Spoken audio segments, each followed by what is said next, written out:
Hey everybody, welcome to the first lesson in Unit 6, Counting Methods. Now, you, way back when, actually have done some of this before. Way back in elementary school, you would have done something like this. No way your teacher would have called it the fundamental counting principle. If they did, that would have been super cool. But here, I'll show you what I mean to prove that you have indeed done this way back when. Okay, so first little example here. A student is ordering pizza for the class. What a nice guy. There's a special for 2-topping pizzas where you get 1 meat, 1 veggie. You get 3 different meat selections and then 4 different veggie selections. It says create a sample space to list all possible toppings. Okay, when you did this way back in elementary school, you would have done something like this.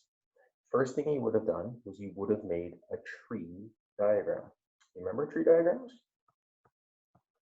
So you would have done something like this. You would have said, okay, here's my meat.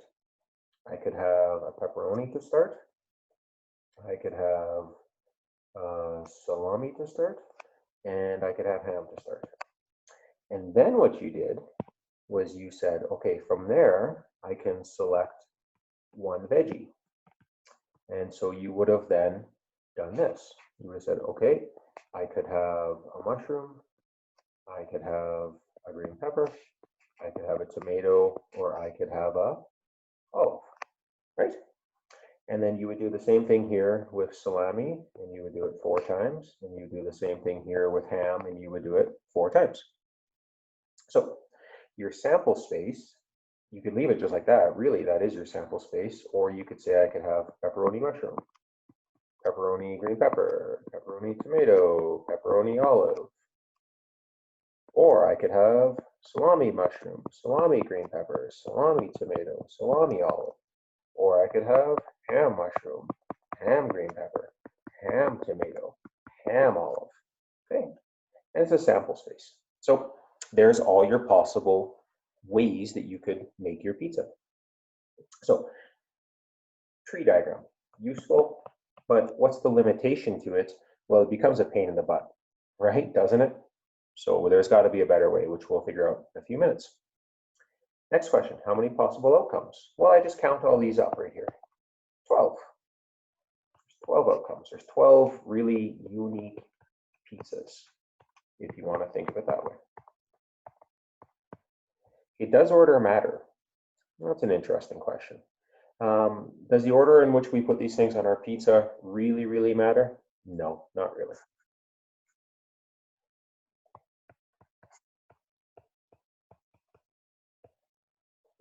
Okay, so that's what we would have done when we were in elementary school, okay?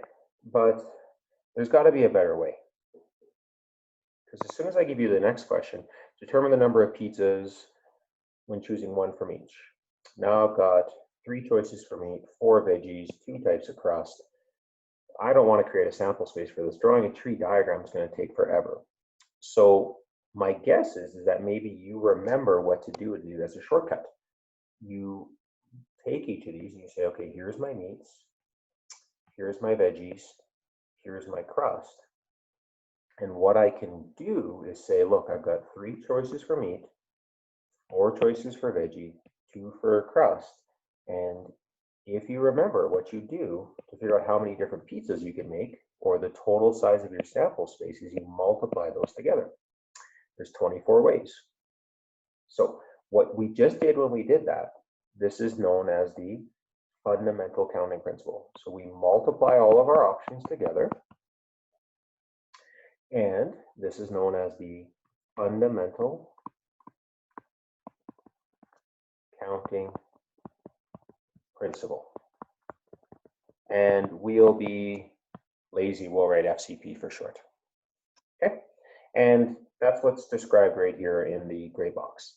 It says if there's A ways to do one task and B ways to do the next task, and no outcome affects the second, then there's A times B ways to figure this out. Complicated way for saying, let's multiply these things together. Okay, so let's try this again. So Marcy here is purchasing a new stereo. So she's got 3 different CD players, 5 different sets of speakers, and 4 different stands. So question 1, she's making her stereo. She needs a CD player, a speaker set, and a stand. So how many ways could she do this? Okay, well, I got 3 CD players, 5 speakers, 4 different stands. So guess what? She can make 60 different unique stereo sets, stereo systems. Okay, if Marcy had the choice of buying a stand or not, how many options are there now? Okay, well, kind of like back in set theory, you're going to keep hearing me say, let's always draw a pretty picture. This is my pretty picture. Okay, always draw a pretty picture. Now, what do we got? Well, she's got 3 different types of CD players, 5 types of speakers, nothing changed there, but now it says she could get a stand or not a stand. Well, if there's 4 types of stands, but now I want to think of the option of not getting a stand as one more choice. Now I'm going to say there's 5 options because there's 4 speaker stands plus 1 more for no stand. So how many different ways could she make her stereo now? 75 ways. Okay, so when in doubt, we're going to draw a pretty picture. And you're going to hear me say that over and over and over again. If I can, draw a pretty picture. Okay, not too bad. Okay. License plates. Big favorite question for a unit like this, always. So a license plate has 3 letters, excluding I and O. Now the reason why I and O are excluded, usually in most jurisdictions, they leave it off because the I and the O look like a 1 and a 0. And that would confuse maybe a police officer or a witness. So they leave them off, followed by 3 digits. So this is the old license plate. Okay, I need you to know this. When I say the word digit, I need you to know we're talking about 0 to 9, not 1 to 9, 0 to 9. So how many ways can I make a license plate with no restrictions? So I've got number, number, number, followed by letter, letter, letter. I'm going to multiply these all together because that's the fundamental counting principle. Okay, so 3 digits. Well, I got 10 options for each one, and there's 24 letters. Okay, so what you're going to see when we're doing counting methods, we're going to get some rather large numbers because we're multiplying these things together. Like, look at the amount of license plates we could have here. 13,824,000 license plates. That's a lot. Okay, now B says no letter or no number can be repeated. So I draw a pretty picture and I see how that affects it. Well, there's 10 numbers for the first spot, but now it can't be repeated. So then 9 and then 8. Letters can't be repeated. So I just need to count down by 1 each time. And again, we're going to get a rather large number, not as large as the one before because we've included these restrictions. Still over 8 million license plates. Okay, now the first letter must be J. J. It must end in an odd number, so that means it ends in 1, 3, 5, 7, or 9. And no number or letter can be repeated. That's a lot of restrictions. Okay, so here we go. We're starting with the J. There's only one J, so there's only one option. Okay, letters can't repeat, so there's normally 24 letters because we're not including I and O, but we've used one of them, so that means there's only 23 letters left. Now we've used 2 letters, so now that means there's 22 left. Okay, now we have to end with an odd number. So I've listed the odd numbers, so there's 5 odd numbers, and then I can't repeat from here. So there's 10 digits, but I can't use any of those odd numbers again. So that means there's 9 possible numbers there and 8 possible there, which is going to give us a much smaller number of 182,160. Still a quite large number, actually.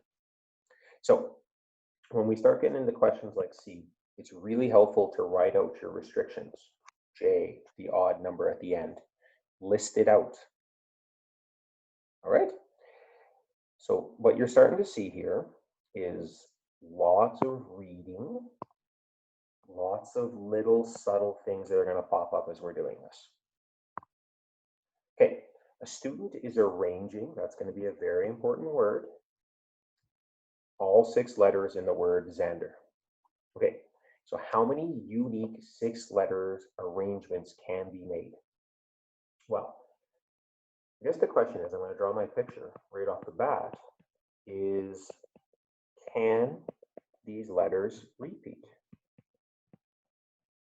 Well, think of these as on Scrabble tiles. So here's Z, here's A, here's N, here's D, here's E, here's R. Okay, once you put the Z in the first spot, could you ever use it again? It's on a tile, so you've picked it up and you've taken it away. Could you ever use it again? No, you can't. So I want you to think of letters as unique objects. They can't be used again. So letters can never repeat. Letters can never repeat. That's super important. So I don't know what letter comes first, so I would have 6 letters to possibly go there. Once I've used one of the letters, I can't use it again. So I just have to keep counting down like that. 6, 5, 4, 3, 2, 1. Okay, that'd be 720 ways that I could write that. Here's another one. How many unique arrangements, there's that word again. We'll talk about that in a second, can be made that begin with the vowels A and E in that order. Okay, so I draw my pretty picture. Okay, A and E in that order. Never hurts to do that. So there's only one A, there's one E. I've used 2 of my letters. That means there's 4 that could go there, 3, then 2, then 1. 24 ways. Number 6, how many unique 6-letter arrangement, hey, there's arrangement again, that can begin with the vowels A and E? How is this question different than number 5? Well, draw my pretty picture. Look at how subtle it is from 5 to 6. 5 says, I'm going to highlight it here, 5 says in that order. And then on number 6, it doesn't say anything about that. So what that means is how many options do I have for the first spot? The first spot could be an A or an E. That's 2 options then. Then once I've put one of those letters there, there's only going to be an A or an E to go here, but it's the one that I didn't use in the first spot. And then I count down, there's 4 letters and 3 letters and 2 letters and 1 letter. That's going to double our options from number 5. There's going to be 48 ways that we can write this. Now, why do I keep saying the word arrangement is maybe a big deal? The word arrangement, I'm going to ask you this. Does order matter here? Does the order in which we put these tiles down or spell this guy's name, Xander, matter? Answer is yes. Xander wants to be called Xander, not Red Zan, right? He wants to be called by his proper name. So the word arrangement is a bit of a hint. The word arrangement tells me that order matters. And you'll see as we go through this unit that that's actually going to become more and more of an important question to ask ourselves. Okay, next question. Bank pin. Okay, so here's my first question. It's a bank pin. I got 4 digits. Does order matter? Sure, order matters. Why? Because if I don't put the pin in correctly, do I get my dollar bills? No. So pin order matters. Let's keep thinking about that question. Does order matter? Okay, so how many pins are possible if there are no restrictions? So it's a digit. So again, digits go from 0 to 9. So 10, 10, 10, 10. That sounds like 10,000 to me. Okay, So even just a 4-digit PIN, there's 10,000 ways that you could make that PIN. Okay, no digit can be repeated. Now, some of you may be at a bank where that is true. So I've got 10 for the first, then 9, then 8, then 7. That's 5,040. Okay, A and B, sure, a little too easy. How about C? The PIN number must end in a 3 or a 5, and no digit can be repeated. Okay, so I again draw my pretty picture. Ends in a 3 or a 5, nothing repeats. Okay, I'm always going to start with my restriction. Ends in a 3 or a 5. That means there's 2 options there. No digit can be repeated. Well, there's 10 digits, but I used one of them in this last spot. So that means there's 9 left here, then 8, then 7. So always start with that restriction. It's going to help you figure out the problem. Okay, C, done. D, at least is bolded here. At least one of the digits is repeated. Okay, what does that mean? Well, I got at least one digit repeated. So I could have 1 repeat, or I could have 2 digits repeat, or 3 repeat, right? Like I could have all sorts of numbers repeat here, or I could have 4 repeat. You can see that right here in this diagram, this Venn diagram. How the heck am I going to do this question? How am I going to decide? I'm going to have 1 number repeat, or 2 repeat, or 3 repeat, or 4 repeat. This is going to be a pain in the butt. So when we get a question like this, what we maybe want to start thinking about is using the complement from the last unit. Remember what the complement said in the last unit? The complement was what we were not looking for. So this is going to be too long to do. So I'm going to think of the complement, what I don't want. What's the opposite of having at least 1 digit repeating? Well, the opposite of 1 digit repeating is no repeats. Right here, no repeats. So how's this going to help me? Well, think of it this way. If I want no repeats, what does that help me with? No repeats. Well, if I go all options minus no repeats, I'm going to be left with at least 1 repeat. Right? I'm either one or the other. I have 0 repeats or I have at least 1 repeating. So this is the complement. So all options. Here we go. All options. No restrictions. So that's going to be 10 times 10 times 10 times 10. Hey, that's answer A, isn't it? Minus no repeats. Well, no repeats is when I go 10 times 9 times 8 times 7, also known as answer to B. So I'm just going to take my answer from A and subtract my answer from B. And that is 4,960 ways. Okay, let's try that again. At least 1 digit repeating. So what I want to think is I could have 1 digit or 2 digit or 3 digit or 4 digit. At least is a minimum. So I'm going to have to create all these cases. And when that happens, I'm going to think, maybe I should use the complement. The opposite, or what I don't want, is no repeats. So I find all my options with no restrictions minus the complement. Okay? That's a bit of a sneaky way to do that one. We'll practice that again.